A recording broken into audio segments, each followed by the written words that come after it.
de vapor, não é? Que ela vai ser interferida, as propriedades, ela é interferida com a presença de solutos. A natureza do soluto não interfere, né? Não interessa. E sim a concentração desse soluto. Então, a concentração dele é que vai interferir. Então, quanto mais concentração eu tenho, mais interferência vai ter lá nas propriedades que nós já conhecemos. Não é? Vimos aí a questão do escape, que ele está relacionado aí à pressão, que essa pressão, para que ocorra esse escape, para que ocorra o que nós chamamos de evaporação, não é verdade? Nós precisamos aí igualar a pressão máxima de vapor desse solvente, no caso um solvente puro, com a pressão ambiente. Se estiver ao nível do mar, nós temos aí a pressão de um ATM, que transformando para mmHg passa a ser de 760. Nós vimos isso daí. Nós vimos que nós temos os gráficos, esses gráficos, existe lá a ordenada de pressão e a abscissa, que é a temperatura. Nós vimos também que a natureza desses solventes, ela também vai interferir aí na questão da pressão máxima de vapor. Nós vimos isso. Deu exemplo para vocês do éter, do álcool e da água. Nós vimos lá no gráfico que foi mostrado no slide que o éter, ele vai evaporar primeiro. Isso quer dizer que ele tem a maior pressão de vapor, no caso a pressão máxima de vapor, e consequentemente ele vai ter a menor temperatura para poder evaporar, justamente porque a sua pressão é alta. E aí o que condiz isso daí, professor? É justamente a natureza do éter, as ligações existentes entre o éter, né, chamadas ligações de polo induzido, né? São ligações fracas, diferente da ligação do álcool, que tem, além das propriedades apolares, temos propriedades polares, que vai produzir, por exemplo, possíveis pontes de hidrogênio. Mas isso só acontece, essa ligação ou ponte de hidrogênio, só vai acontecer quando estamos relacionados aí a compostos polares e ao tamanho da cadeia desse álcool. E a água, nós sabemos que ela ferve a 100 graus, justamente pela alta interação desse solvente puro. Então, a água pura, ela vai ferver a 100 graus naturalmente, justamente porque a interação existente entre oxigênio e hidrogênio produz a interação de ponte, produz a ligação de hidrogênio com a presença de flúor, de oxigênio e nitrogênio, que é o chamado FON. Tá? Foi mais ou menos isso que eu falei para vocês na aula passada. Deixei algumas atividades. Se der tempo, hoje eu vou corrigir algumas, tá? Para a gente enfatizar não apenas só com teoria, mas também com conteúdo.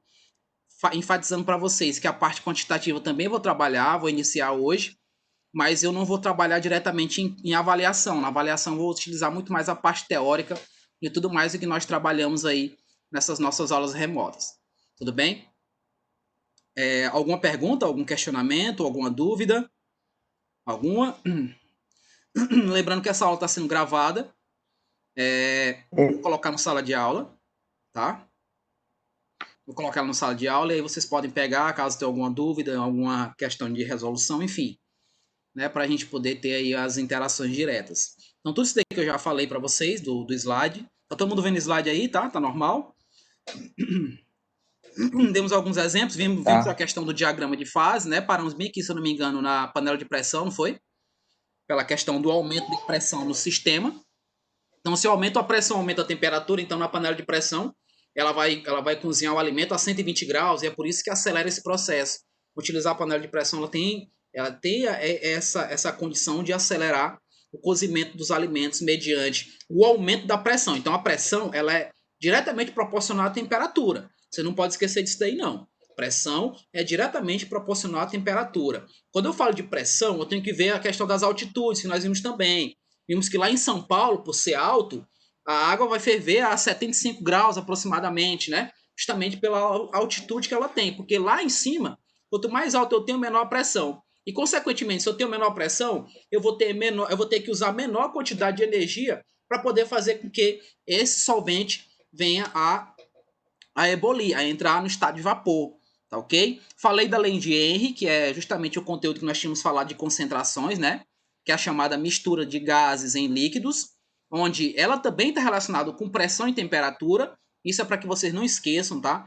Pressão e temperatura, quando eu estou querendo fazer a mistura de gás com líquido, eu preciso aumentar a pressão e diminuir quem? A temperatura. Porque quando eu faço a diminuição da temperatura, eu estou aumentando o que nós chamamos de energia potencial. e, consequentemente, estou diminuindo a energia cinética. Que a energia cinética é justamente o movimento que faz as moléculas quando estão no estado gasoso. Então, aqueles são o chamado movimento livre, né? Movimento de escape, movimento de liberdade. E aí tem a questão dos choques, que aí é outra coisa que a gente vai trabalhar quando estiver vendo cinética.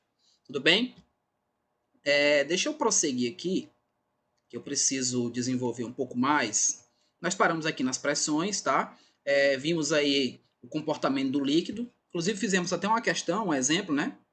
Aqui é o que tinha falado sobre o éter, a questão da natureza, né? Só dar uma acelerada aqui para a gente não perder tanto tempo. Que a gente viu a questão da natureza. Eu falei para vocês, inclusive, a dica que se eu precisar saber qual desses três solventes aqui puros, qual desses três tem a maior pressão de vapor, ou tem a maior pressão máxima de vapor, é aquele que se aproxima Vai mais ser aqui o da primeiro. ordenada. Justamente. É o que mais se aproxima aqui da ordenada da pressão. Tá? Então, quanto mais se aproximar da ordenada da pressão, maior vai ser o quê? A pressão máxima daquele elemento.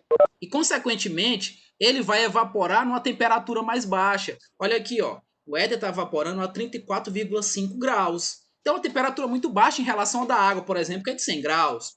Consequentemente, a pressão máxima de vapor é inversamente proporcional à temperatura. Porque se eu tenho uma pressão muito alta, eu vou ter uma temperatura baixa para que isso aconteça. E vice-versa, se eu tenho uma pressão baixa, eu vou ter que ter muita temperatura para quê, professor? Para igualar a temperatura, a pressão do elemento com a pressão ambiente. Por exemplo, nós estamos aqui em Teresina. Teresina fica a nível do mar. Então nós temos aqui uma pressão exercida sobre nós, sobre os líquidos, tanto no sistema fechado ou aberto, uma pressão de 1 atm. Então a água vai ferver aqui a 100 graus. Agora, se eu vou lá para o Planalto, se eu vou para São Paulo, se eu vou lá para Campos do Jordão, que tem aí cerca de 2.000 metros, enfim, eu vou precisar de tanta energia sim, porque a pressão lá é baixa. Então, se a pressão lá é baixa, então não preciso gastar tanta energia para poder fazer com que a água evapore, por exemplo. Tá? Foi justamente isso que a gente falou. O exemplo que foi dado foi justamente para querer saber qual desses elementos evaporava, né, pela questão da pressão. Aqui já é outro exercício, eu não me recordo de ter falado isso daqui, mas eu vou passar aqui. Inclusive, eu creio que vocês já tenham esse slide, né, os efeitos coligativos, iniciando agora a parte quantitativa, tá? Eu vou falar especificamente de cada um, que são 4 efeitos. É o efeito tonoscópico, que esse tonoscópico é justamente essa definição, ó, redução ou abaixamento, tá? Redução ou abaixamento da pressão máxima de vapor da solução em relação ao seu soluto puro. Então, você tem lá um gráfico onde ele vai representar o soluto puro, e quando você adiciona o solvente puro, quando você adiciona o soluto, esse soluto, a natureza dele tem que ser não volátil, isso é um fato, tá? Quando eu vou querer modificar esses efeitos coligativos, eu vou ter que adicionar essa solução, que eu vou formar a solução. Se eu tenho um soluto mais solvente, eu formo uma solução. Então, quando eu adiciono esse soluto ao solvente, eu formo uma solução. E, consequentemente, esse soluto ele precisa ser de uma natureza não volátil. Mas o que vem a ser volatilidade? Quem pode me dizer? O que é um composto volátil? Alguém me diga aí. O que é um composto volátil? Como é que eu considero um composto volátil? Alguém pode me responder? A participação conta também, tá, gente? Participação também conta. Pra quê, professor? Me dá só mais um Rapaz, não segundo sei qual pra é o eu lembrar. composto volátil, não. Só me dá mais um É segundo pra eu aquele que lembrar. flui mais fácil, não sei. Não, quanto menor a temperatura, é tipo a pressão, esqueci. Composto Tô volátil lembrando. é aquele composto que evapora primeiro, né? Ele vai entrar no estado de vaporização muito rápido, muito fácil. Consequentemente, se ele entra nesse estado de vaporização fácil, é porque ele tem a maior pressão de vapor. Não Não é precisa de verdade? tanta temperatura. É isso que o Marcos quis dizer. Então, aqui, ó, quando eu adiciono um soluto não volátil, ele vai continuar participando da minha solução. Se você faz a adição de um soluto volátil, com o aumento do calor do sistema, da solução, você vai perder esse soluto, não é verdade? Porque ele vai ganhar energia e a tendência é ele evaporar. Então, a modificação ela está condicionada a um soluto não volátil, tanto para o efeito tonoscópico, tanto para o ebulioscópico, crioscópico e até mesmo na pressão osmótica, que nós vamos ver, tá? Prosseguindo aqui, efeito ebulioscópico. No caso aqui, ó, eu tenho a temperatura da água. Vamos dar um exemplo. Aqui em Teresina, Nós estamos aí aproximadamente no BR Bro, já estamos chegando, né? Isso se o Elton Dias não antecipar para amanhã o BR Bro. Mas veja, o BR Bro é o momento de mais calor que nós temos aqui, né? Se bem que o nosso calor é constante, mas aumenta um pouco mais nesse período.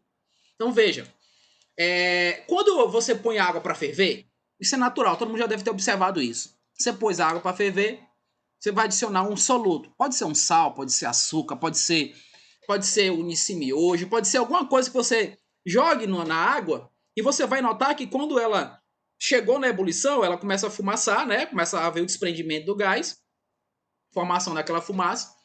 E aí você nota que quando você adiciona um soluto, um sal, um açúcar, até mesmo um macarrão que você esteja preparando, você nota que a água para de borbulhar. Por que isso aconteceu? Porque agora eu não tenho mais um solvente puro. Agora eu tenho a participação de outro alguém. Esse outro alguém vai ser quem? Vai ser o soluto. Por que soluto, professor? Defina soluto e solvente para mim. Soluto é aquele elemento, aquele composto que tem a menor quantidade de partículas dentro da solução. Então a água, nós sabemos que a água é o solvente universal. Então ela tem maior quantidade de partículas ali dentro daquela solução. Então ela é o solvente. O que está fazendo parte ali é o soluto. Então quando eu adicionei, o que foi que aconteceu?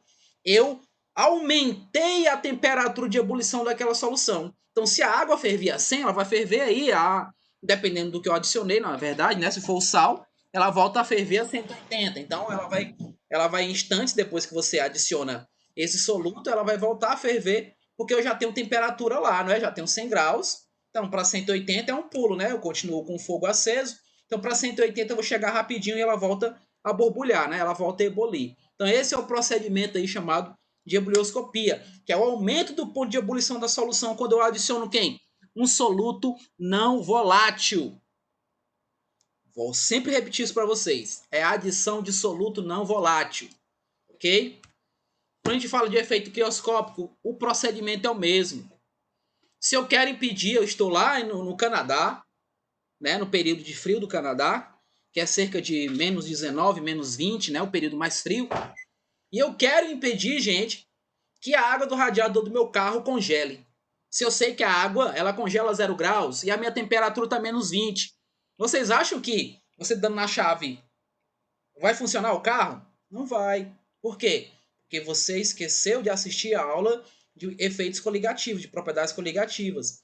Você esqueceu de adicionar lá na água a presença de um soluto. E esse soluto é o que nós chamamos aqui, na nossa região, em qualquer parte do mundo, de aditivo.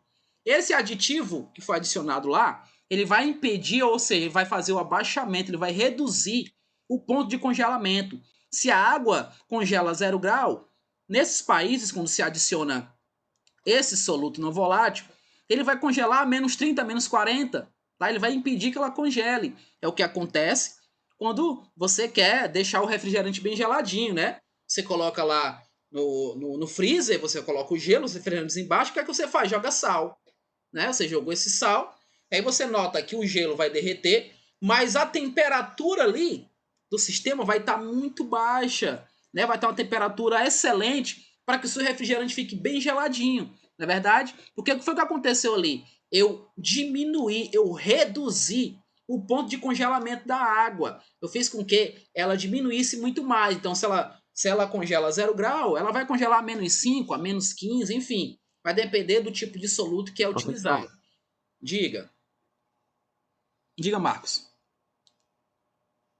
Estou lhe ouvindo. Não pode-se dizer que todo soluto é aditivo. Todo soluto é aditivo, professor? Sim, se ele modificar, mas é como eu te falei. Para ele ser... É um aditivo nesse sistema, tá? É uma adição. Esse aditivo é de adição, tá? Eu estou adicionando alguém. Eu tenho lá um solvente que é... Pode ser água, pode ser álcool. Eu tenho um solvente que se eu faço a adição de alguém, esse que eu adicionei é um aditivo. Tá? Então ele vai modificar aí a natureza, né? Porque nós sabemos que a gente vê lá no primeiro ano, a gente viu... Não, lá no nono ano a gente vê a questão do gráfico de aquecimento da água, não é? A gente vê que a água tem um ponto de fusão e um ponto de ebulição constante, não é verdade? Mas nós vemos também que na mistura, quando você adiciona água e sal, você nota que há uma variação no ponto de fusão e de ebulição, justamente porque agora não tem mais a primeira natureza. Eu tenho agora uma junção, eu tenho agora uma mistura. Tá? Então essa mistura modificou o ponto de fusão e o ponto de ebulição. Por isso que ele passa a ser variado. Então ele vai variar de uma temperatura a outra. Tá? Então, por quê? Justamente porque houve a adição de alguém. Oi, Gabriel. É como se fosse um aditivo modificado. Sim. Esse caso aqui, para crioscopia, vocês devem ter visto isso em filmes, ou mesmo por curiosidade, que quando está no inverno nos Estados Unidos, por exemplo, é adicionado nas ruas sal. São 2 sais que são jogados. O primeiro sal é o cloreto de sódio, que nós conhecemos aqui, o nosso sal de cozinha normal. Tá? E o outro é o cloreto de cálcio. O cloreto de cálcio é utilizado justamente para absorver calor do gelo. Ele vai absorver calor do gelo e vai fazer com que ele evapore rapidamente, né? Com que ele saia do estado sólido, faça a fusão natural, né? E volte ali para o estado líquido facilmente. E obviamente que isso juntando-se com o cloreto de sódio, que ele é um procedimento totalmente endotérmico, ele vai absorver calor também, e é adicionado, além desses sais, é adicionado serragem ou areia para que as pessoas tenham aderência, né, ao caminhar naquele solo encharcado ali, né, ou ainda com gelo presente, né, então eles adicionam areia ou serragem para poder justamente ter a presença aí, ou aderência, né, para que não ocorra nenhum tipo de acidente. Então, isso tudo, gente, é estudo de propriedades coligativas. A química está presente no nosso dia a dia. E eu sempre gosto de frisar isso para vocês. Tá? É a presença deles no nosso dia a dia. E quando a gente fala de pressão osmótica, a gente lembra de osmose. Vocês veem na biologia a questão de osmose. Quando a osmose é um processo espontâneo, não dá para impedir a osmose. Tá? Na verdade, até dá fazendo a pressão osmótica. Mas ela é totalmente espontânea. No que sentido, professor? O que vem a ser a osmose? É a passagem, gente, de solvente, tá? Então, a passagem de solvente por uma membrana semipermeável. O que é isso? O que é semipermeável, professor? Porque nós temos membranas permeáveis e temos membranas semipermeáveis. As permeáveis, ela impede a passagem tanto do soluto quanto do solvente. As semipermeáveis é que vai impedir a passagem do soluto, mas o solvente vai trafegar normalmente. É o que acontece aí quando você pega um peixe de água doce e coloca um peixe na água salgada. O que vai acontecer? Ele vai morrer. É o que acontece quando você pega a salada e tempera com sal. O que acontece com as folhas? O que vai acontecer com as folhas? Ela vai murchar, né? Ela murcha. Então, isso tudo é o processo de osmose, tá? Porque a osmose, ela não se enquadra apenas nisso. Nós temos também a chamada difusão, que é a chamada difusão facilitada. E a difusão, ela enquadra-se na questão aí dos sais. Então, um peixe na água, gente, para quem não sabe ou não se atenta a esses detalhes, um peixe na água, na água salgada, por exemplo, ele perde muito sais para o meio, tá? Porque quando se fala de osmose, é do meio menos concentrado para o mais concentrado. Então ele está perdendo sais para o meio. Ele perde sais para o ambiente onde ele está. Então, para ele poder equilibrar essa perca, o que ele tem que fazer? Ele tem que engolir muita água. Então, não é à toa que o peixe fica todo tempo abrindo a boca. Né? Você vê o peixe abrindo a boca, não é porque ele está querendo falar com você, não. É porque ele está engolindo água. Né? Então, a questão da troca desses íons, para poder ocorrer o equilíbrio, ela vai acontecer lá nos brânquios, lá na respiração dele. É ali que ocorre a difusão facilitada. Tá? Então, a osmose vai acontecer na pele dele, através da pele, né? Até mesmo das suas células, que é o que chamamos de células túrgidas e plasmolizadas. Então, a célula túrgida é aquela célula que está inchada, não é isso? Aquela célula que tá cheio de íons, cheio de sais, né? Peraí, repete de novo, professor. Tá sendo rápido, professor. Repete de novo. Células túrgidas e plasmolizadas. Então, as plasmolizadas é quando elas estão murchas, né? Quando, por exemplo, você colocou um peixe de água doce na água salgada, ele vai perder todos esses sais, ele vai murchar, ele vai morrer. E vice-versa, o que acontece com o de água salgada na água doce. O de água salgada na água doce, ele vai inchar, ele vai ficar inchado. Porque a água que está fora, a concentração dela, vai adentrar nesse peixe e ele vai falecer, ele não vai aguentar a pressão que existe, tá? Mas como é que eu consigo fazer com que, professor, como é que eu consigo fazer com que essa osmose aconteça através de uma pressão osmótica? Então, se você tem duas soluções, A e B, e você adiciona, e as duas estão separadas por uma membrana semipermeável, e você adiciona a pressão em uma dessas soluções, você impede que esse soluto passe espontaneamente. Tá? Então, para ele passar, aliás, perdão, para esse solvente passar, não um soluto, sim um solvente, para ele passar, eu vou precisar de energia. Né? É o que acontece hoje no que nós chamamos de osmose reversa. A osmose reversa ela é utilizada muito, gente, para dessalinizar a água. Então, se um dia vocês forem, eu acredito que sim, um dia vocês forem lá para Fernando de Noronha, a água de lá ela tem um gosto. É uma água salobra, porque ainda não é um processo 100%, eu não consigo eliminar 100% a presença de sais da água do mar, tá? Eu não consigo eliminar. Então, se for perguntar, professor, qual a diferença entre a água do mar e a água do oceano? Se é tudo a mesma coisa? É porque a água do oceano é mais concentrada com sais, né? A concentração de sais é maior. Então, dessalinizar esse tipo de água é um pouco complicado, exige muito. E esse processo de osmose reversa acontece também com a hemodiálise. Tá? A hemodiálise também é esse processo, onde vai ser exercida uma pressão no sangue, né? Não é à toa que as pessoas que precisam fazer esse tratamento, elas colocam veias, né, no braço, tiram veias da perna, enfim, colocam no braço para poder resistir tamanha pressão. Tá? Geralmente, pessoas que precisam se submeter a esse procedimento doloroso, é um procedimento doloroso, é um procedimento que você não tem certeza de se vai funcionar, se vai continuar funcionando, tá? Eu já citei um caso para vocês, mas o pai do amigo meu morreu ao fazer a primeira sessão de hemodiálise, pela questão da pressão que é muito grande. É como se nós estivéssemos tentando sair da nossa sala e todo o magista tentando entrar. Então a pressão é muito grande. Então ocorre o rompimento. E foi o que ocorreu com ele justamente foi um infarto fulminante. Tá? Ele não aguentou a pressão exercida sobre as suas artérias e veio a falecer. Tá? Isso daí está condicionado à pressão osmótica. Tudo bem? Vamos prosseguir aqui. No efeito tonoscópico, vamos entrar diretamente. Esse daqui é o que eu falei para vocês, da questão do abaixamento, tá? Então, eu vou botar aqui um laserzinho rapidinho. Ó, aqui é o que eu tenho a minha pressão inicial. Ó, pressão de 4,2. Ela está em quilopascal, tá? Então, aqui é água pura. É quando eu comecei a colocar ela para ferver. Então, ela está trabalhando aqui nessa pressão e nessa temperatura de 30 graus. Então, note que ela ainda é para água pura, então ela é só o solvente. Quando eu vou adicionar aqui o B, que é o soluto, aí agora eu passo a ter uma solução. E eu fiquei aqui com a chamada variação, porque ele baixou aqui, ó, tá vendo? Ó? Ele baixa, então ele baixou quem? A pressão também, ó. Ele saiu de 4,2 para 4, então houve a variação dessa pressão. A partir do momento que eu adicionei esse soluto. Então, quando eu adicionei o soluto, baixou aqui, ó, saiu daqui para cá. Houve esse abaixamento, né? Então, esse abaixamento é correspondido aqui a esse ΔP, que é justamente a variação. E nós vamos ver que houve a diminuição ainda da pressão.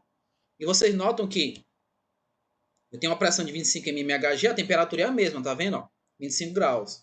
E ali vai variar para 12 milímetros de mercúrio. O que foi que aconteceu aí? Aqui era água pura.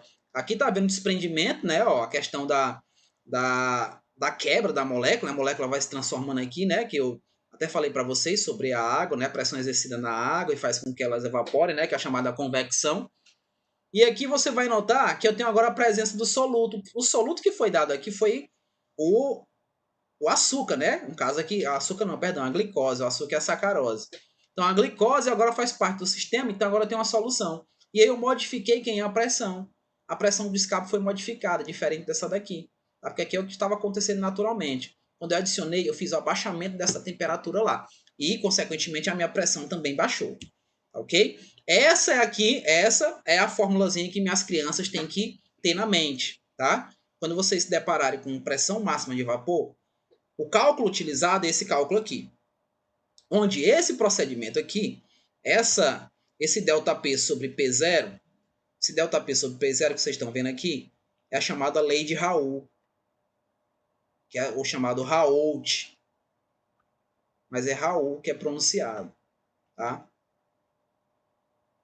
Nosso livro fala dele também, ok?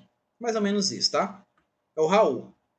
Na lei de Raul, tá aqui a variação da pressão, lembrando que isso daqui é o que nós chamamos esse P, né, que é variação, é o P, que é do solvente puro, menos esse P0 aqui, ó, que é a pressão da solução, que se transformou, não é? Então, eu posso relacionar esse cálculo direcionado com isso aqui. Essa é a chamada constante. Essa constante é a constante tonoscópica. Essa constante ela pode ser fornecida em questão. Isso vai depender da bancada onde você está fazendo as questões. Ela pode fornecer a você. Caso não forneça, eu tenho maneira de descobrir essa constante. Se o meu solvente é água, não é verdade? E eu sei que a massa molar da água é 18.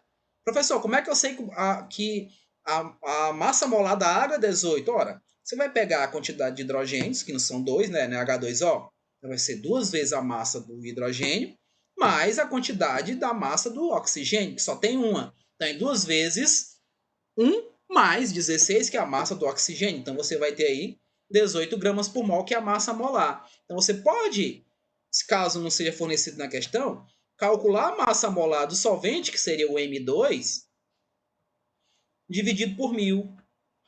Então, é uma maneira de você fazer o cálculo aparente aí dessa constante, tá? Mas 90% das questões são fornecidas esse valor, tá? Mas se você, porventura, se deparar por uma questão assim, tem como fazer o cálculo, normalmente, tá? Deixa eu prosseguir aqui a formulazinha, não esqueça da fórmula, que é justamente aqui a pressão, né? A pressão absoluta ou pressão relativa de vapor, a constante tonoscópica e a molalidade. Professor, o que é molalidade? Nós trabalhamos isso daqui quando falamos de soluções, né, de concentrações. Molalidade, gente, é o número de mol do soluto, que é 1, não é? Se é 1 é soluto, dividido pela massa do solvente. Então, essa massa é fornecida na questão, tá? Então, vai dizer que tem 20 gramas de água. Só que um detalhe de molalidade é que nós vimos que molaridade é mol por litro. Molaridade é aquele Mzinho assim, né? Ó, vocês lembram? Molaridade é igual ao quê? A número de mol sobre o volume, não é verdade? Então, o número de mol do soluto sobre o volume da solução. Não é assim que a gente trabalha? N sobre... Não é verdade? Então, lá é mol por litro. A molalidade, gente, é mol por quilograma. Então, molalidade, ela tem a unidade aqui, ó, de mol por quilograma. Então, vai ser mol barra quilograma. Então, se você recebe a massa do solvente em grama, o que você tem que fazer? Você tem que transformar para quilograma, tá? E isso eu estou falando do lado quantitativo da propriedade coligativa, tá? Quando você precisa fazer esses cálculos aparentes para poder descobrir, por exemplo, a pressão da solução ou do solvente, né, do solvente puro de uma determinada solução, ok? Vamos ver aí o efeito tonoscópico ainda relacionando a fórmula, tá? Relacionando ainda a fórmula. Então, veja, só refrigindo, ó, que é o que vai dar para a gente a redução da pressão máxima de vapor, né, que é justamente o ΔP. A constante tonoscópica, que é o molar. Molar é justamente, estou falando de molalidade, então quer dizer o quê? Que é mol por quilograma, não esqueçam. Eu vou repetir. Molalidade é mol por quilograma. Molaridade é mol por litro. É diferente, tá? É diferente. E nós temos aí a molaridade, que eu acabei de mostrar para vocês, que ela é em mol por quilograma. Então, são fatores que vocês não podem esquecer. São conectivos que você vai ter que juntar para poder fazer os cancelamentos, caso precise fazer os cálculos. Ok? Então, a molaridade, a formulazinha é essa, ó. Número de mol do soluto, que se é soluto é 1. Então, tudo que vocês veem 1, eu estou falando de soluto, não é verdade? Tudo que vocês veem 2 é o quê? É solvente. Tudo que é 1, número de mol, molaridade, molalidade, estou falando de quem? De soluto. E 2 é solvente. Eu já tinha falado para vocês isso daqui, mas nunca é ruim lembrar. Aqui é só o que eu tinha mostrado no gráfico anterior, tá? Então vou passar aqui, que você vê que houve abaixamento aqui da pressão. Então, se houve abaixamento da pressão, é porque estou relacionando efeito tonoscópico. O abaixamento da pressão máxima de vapor, tá?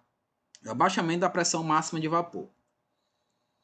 A lei de Raul, como eu tinha falado para vocês, ó, que é o Raoult, né? Ele aqui, ó. Os caras e as barbas hoje estão na moda, estão desse jeito agora, né? A barba, a minha tá do mesmo jeito, tá vendo aí, ó? É igualzinha, né? Então, no século XX, ó, no século XIX, perdão, o cientista francês, mais conhecido por Raoult, estudou as propriedades coligativas e chegou à conclusão. Veja aí. Dissolvendo-se um molde soluto, isso daí depois se vocês quiserem anotar, tá?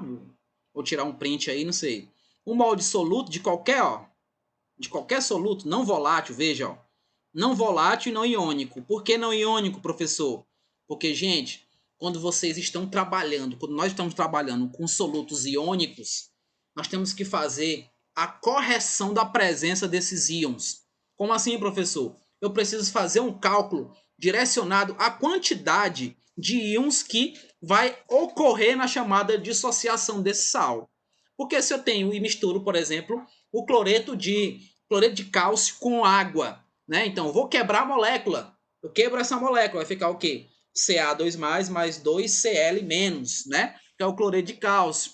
Então, veja, a quantidade que eu tenho de íons formados nessa dissociação, eles vão interferir ali no meu cálculo. Então, eu preciso fazer a correção. Essa correção é chamada de fator de Van der Rohe, que ainda vou falar também mais à frente, que foi outro estudioso relacionado aí às propriedades coligativas.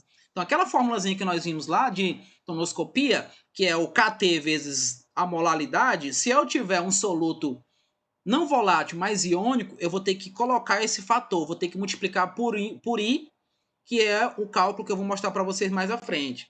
Então, ó, 1 kg de solvente, que é porque é mol por quilograma, na verdade, absorve-se sempre o mesmo efeito tonoscópico, otomométrico, ou ebuliométrico, ou crioscópico. Então, para todos eles. Se eu tenho 1 molar, então essa constante vai ser 1. Eu não preciso ficar calculando, não. Tá? Porque ela vai ser sempre 1 molar para todos eles. Isso vai depender da questão do valor, ou mesmo, como eu falei para vocês agora, do soluto não iônico. Né? Não pode ser iônico para poder condicionar isso daqui, porque os íons vão interferir na propriedade. Então, veja aí a tonoscopia, né, que é justamente a variação, ó. Só para a gente fazer uma ressalva de todas elas, né, que é o cálculo de Raoult. Então, aqui, ó, esse é da ebulioscopia, lembrando que é o aumento, né, da temperatura de ebulição, né, eu vou aumentar essa temperatura, então se a água ferve 100, se eu adicionar um soluto não volátil, ela vai ferver a 200. Então, eu estou aumentando essa temperatura, né, que é chamado de efeito ebuliométrico, né, ou bulioscópico, parece nome de exame, né? Então, veja aí. E tem o crioscópico, que é justamente adicionar um soluto não volátil e fazer a redução ou abaixamento da temperatura de solidificação. Então, nós temos aí esses efeitos relacionados diretamente às propriedades. Tá? A nossa aula passa rápido, não sei por que isso acontece. Então, equacionando os efeitos coligativos, vamos lá. Temos a molaridade, vou dar aí todos os parâmetros para vocês, ó, efeito tonoscópio, onde a molaridade, eu posso trabalhar ela assim, tá, ó. Veja, por que eu estou fazendo isso? Por que é assim que eu posso trabalhar ela também? Eu mostrei para vocês que ela seria número de mol sobre a massa do solvente. Na verdade, o M2 aqui, ó.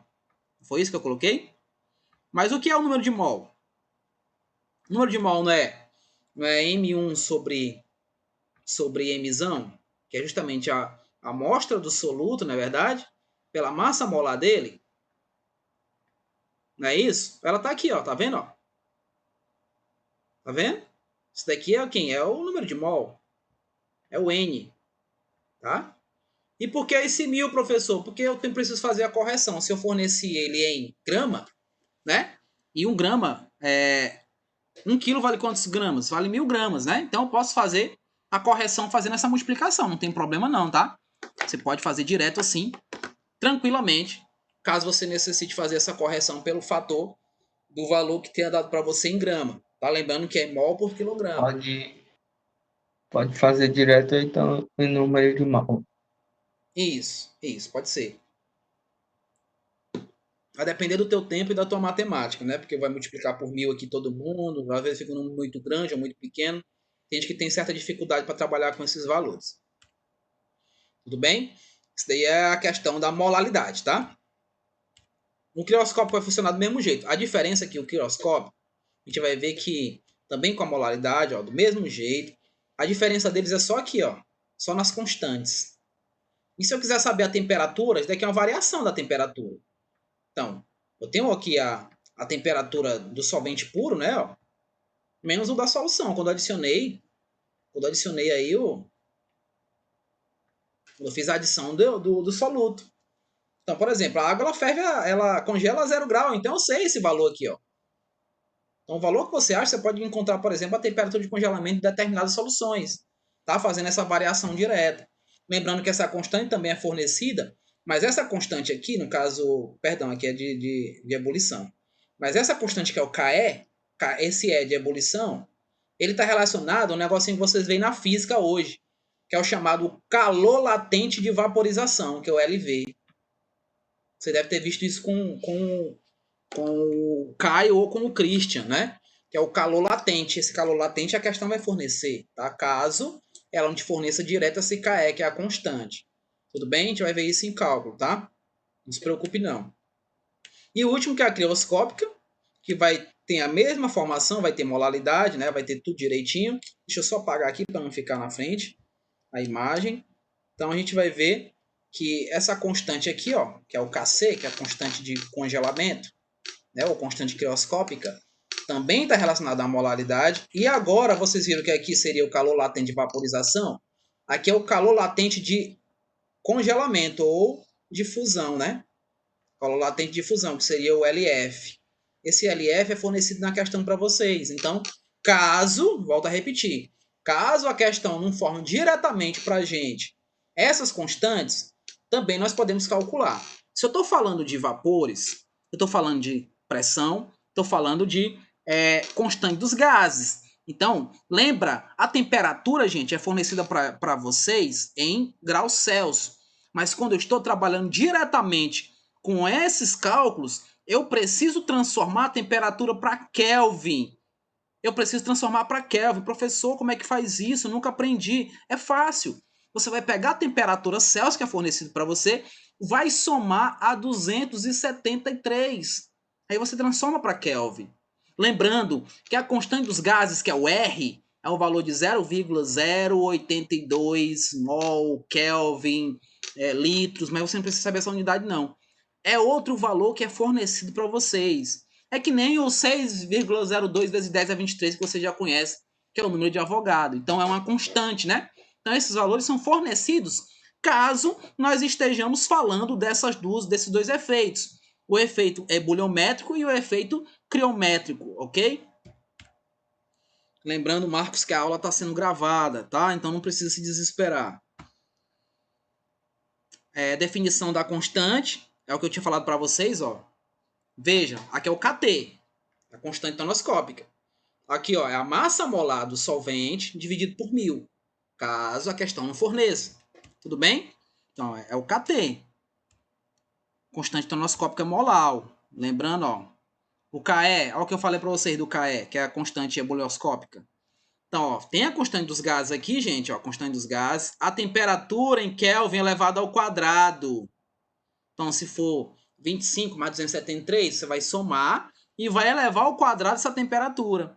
Tudo isso dividido por 1000 vezes o calor latente de vaporização. Que a questão vai te dar ele, ó. E a unidade dele, como é que eu sei que é o calor latente, professor? Tá aqui, ó. Caloria por grama. É o calor latente. Ok? Aí você encontra essa constante. Do mesmo jeito, nós temos aí o Kc, que funciona da mesma maneira. Tá, ó. Constante dos gases, temperatura em Kelvin, né? E a diferença é que eu tenho aqui o calor latente, mas de quem? De fusão. Também é fornecido em questão para a gente. Tá ok? Deixa eu só passar aqui para encerrar. Dizer para vocês que o processo osmótico eu vou deixar para a próxima aula, tá? Você já deve estar indo entrar em outra aula. Vamos fazer o seguinte, na próxima aula, eu vou iniciar a osmose, tá? Esse processo osmótico, e vou corrigir todas as atividades que ficaram pendentes. Não esqueça de mandar para mim o que vocês precisam mandar, tá? Então, a gente vai corrigir 110 e 111, mas a gente vai começar a fazer as páginas 120, 121, 122, 123 e 124. Podem fazer tranquilamente, que tudo que eu já falei tem como fazer essas questões sem medo de ser feliz. Tá ok? Tem atividade Página... hoje, né? Isso. Da página 120 a 124. Façam tranquilamente. Mandem dúvidas para mim, tá? A Elaine tem meu contato. Caso vocês precisem falar comigo em off, se tiver com alguma dificuldade, algum problema, vocês podem tranquilamente falar comigo, ok? A nossa aula tá ficando por aqui hoje, tá? Eu gravei a aula, óbvio. Eu vou disponibilizar ela na sala de aula ainda hoje também, caso vocês necessitem. Tudo bem, gente? Alguma pergunta? Não, Deu para entender o que eu falei hoje? aqui não. Tá todo mundo presente? Eu posso confiar que estejam todos presentes? Deu pra tu entender? Deu. Rapaz, então, gente. Está. Até mais, pessoal. Desejo vocês um bom dia e fiquem com Deus. Um abraço. Até a próxima Falou, aula. professor. Tchau.